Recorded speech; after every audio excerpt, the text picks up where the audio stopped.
Zilzila.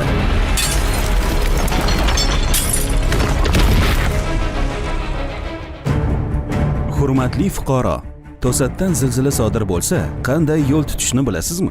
Bunga qanchalik tayyorsiz? O'zingiz va atrofingizdagilarni muhofaza qilishni to'g'ri tashkil etish uchun quyidagi rolikni ko'rib, ko'rsatmalarni eslab qoling.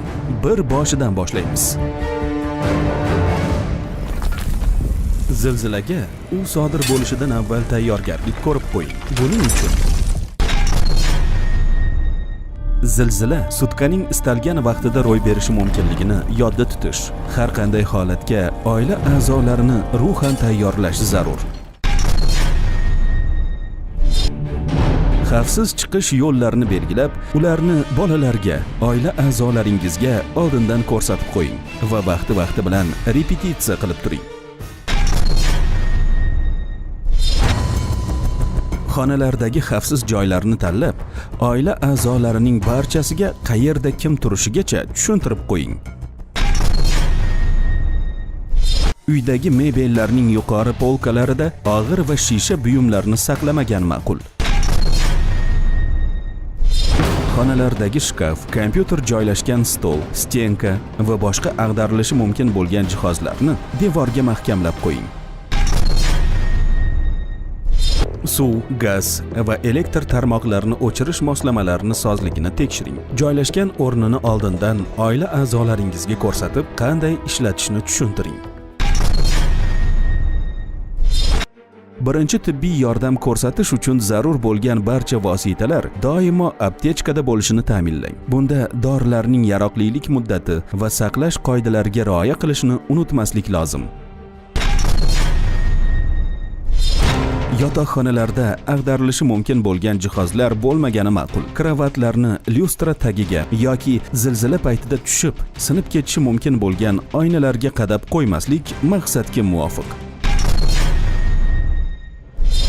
Har bir xonadonda Favqulodda vaziyatlar vazirligi qutqaruv xizmati, tez tibbiy yordam ko'rsatish va boshqa avariya dispetcherlik xizmatlarining telefon raqamlari yozib qo'yilgan bo'lishi zarur.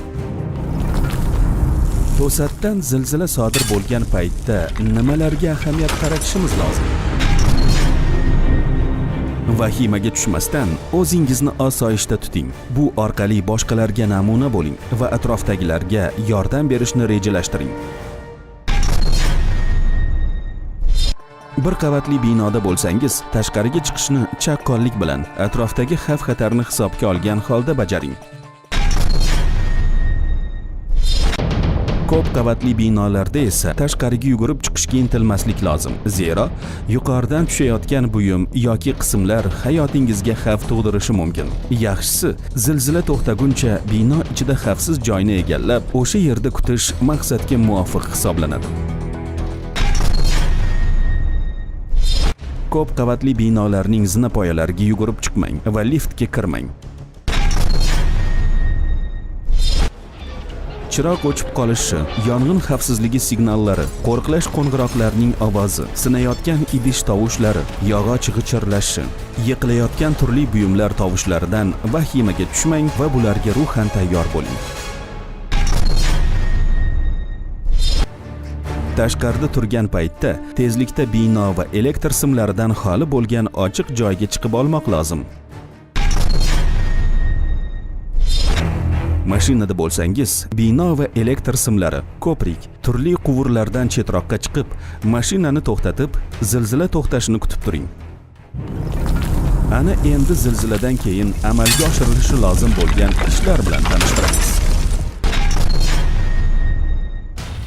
O'sha lahzalarda har birimiz osoyishtalikni saqlagan holda, eng avvalo zilziladan shikastlanganlarga tez yordam ko'rsatish, qattiq qo'rqqan, karaxt holatga tushib qolgan odamlarni tinchlantirish, yong'in xavfini bartaraf etish, zilzila zararlarini aniqlash va uni bartaraf etish tadbirlarini boshlashimiz kerak. Gaz tarmog'i, suv quvurlari, elektr simlarini diqqat bilan tekshirib chiqing. Hamma avariya holatlari haqida kerakli gaz, suv, elektr tarmoqlari xizmatlariga xabar qiling. Lekin bunda telefonni ko'p band qilmaslik talab etiladi. Ko'chadagi yoki shahardagi turli talafotlar bilan tanishishga shoshilmaslik, ko'chalarni band qilmaslik lozim. Agar shoshilinch yordamga muhtojlar bo'lmasa, xavfli imoratlar ichiga kirmang, hatto yaqiniga ham bormang. Yangi silkinishlar ro'y berishi mumkinligini unutmaslik lozim. Mustahkam, pishiq va butun oyoq kiyimlaridan foydalaning. Aks holda shisha siniqlari, o'tkir predmetlar oyoqni kesib yuborishi mumkin. Turli kimyoviy moddalar, benzin kabilarning hidini sezganda, bu haqda darhol kerakli xizmatlarga xabar bering. Zilzila haqidagi qo'l telefonlariga jo'natiladigan SMS xabarlar yoki radiodagi ma'lumotlarni diqqat bilan tinglab, uning oqibatlarini bartaraf etish haqidagi ko'rsatmalarga qat'iy rioya qiling. Yana yangi yer silkinishlari, ya'ni aftershoklar ro'y berishi mumkinligini yodda saqlang. Birinchi yer silkinishida jabr ko'rgan binolar yoki ularning ayrim qismlari keyingi yer silkinishlarida qulab tushishi mumkin. Pechkalar, mo'rlarga shikast yetmaganini tekshirib ko'ring. Agar yoriqlar bo'lsa, ulardan foydalanmagan ma'qul.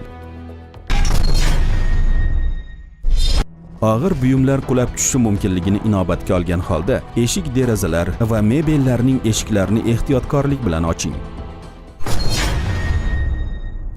Odamlarni qutqarayotgan, zilzila oqibatlarini bartaraf etayotgan Favqulodda vaziyatlar vazirligi xodimlari, jamoat xavfsizligini ta'minlash xizmatlari, tez yordam xizmati xodimlari va boshqalarga qo'ldan kelgancha yordam bering. Shuningdek, har xil mishmishlar va ovozalar tarqatmang. Unutmang, yuqoridagilarga amal qilish har qanday holatda ham o'zingiz va atrofingizdagilarni baxtsiz hodisalarni betalofat yengib o'tishida muhim ahamiyatga ega.